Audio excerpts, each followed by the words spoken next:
Hey guys, it's Misty. We are in Michigan now. The last few days, we have gotten a chance to lead worship almost every single night, multiple times, and we have been helping with the prayer rally. And what's happening right now in Detroit is there's a bunch of people coming together, and they really feel like God is moving on the city and asking them to do tent revivals. And so we're getting to be a part of it. We are leading worship, and we've been hitting the streets the last couple days, letting people know that we're going to be having the tent revival. Something else that's really cool about it is they're having a health fair attached to it, to where people are going to be able to receive free health screenings and be able to get updates on how they're doing and what are some preventative measures and all those kind of things. But then there will be a tent set up at the same time where we're worshiping and praising and interceding on behalf of the city of Detroit. There's many speakers that have come in from all over the different parts of the U.S. To be a part of this as well. And so we are super honored to be a part of it. Really cool story yesterday when we got to go out going door by door. Yeah, it's not the most enjoyable thing. I find it intimidating at times, but I was with an incredible two people other than myself, and we got to go door by door, and we would knock on them and ask and invite people to the meetings, but then we would also ask if we can pray for them for anything specific.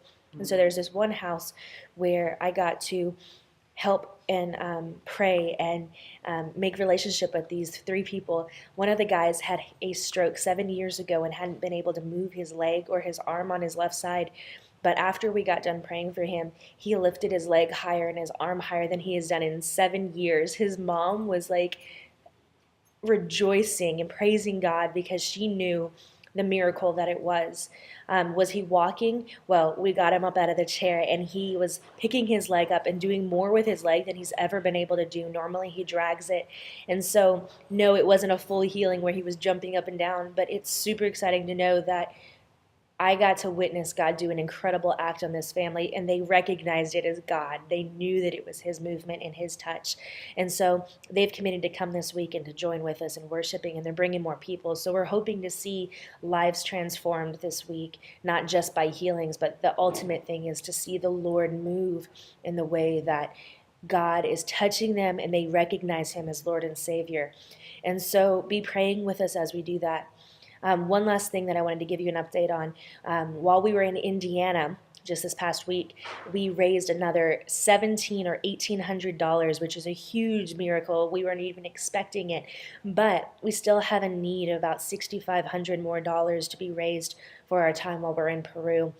That would be covering everything. We would have no problems the whole time that we're there.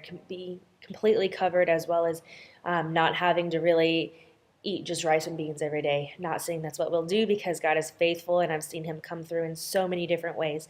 But if you feel led that you would like to give, please go to www.ywamnashville.org/donations and give on that website, or you can call 615-696-3096, where you can call, leave a message, or you can actually speak to a real person to where they can take a donation over the phone.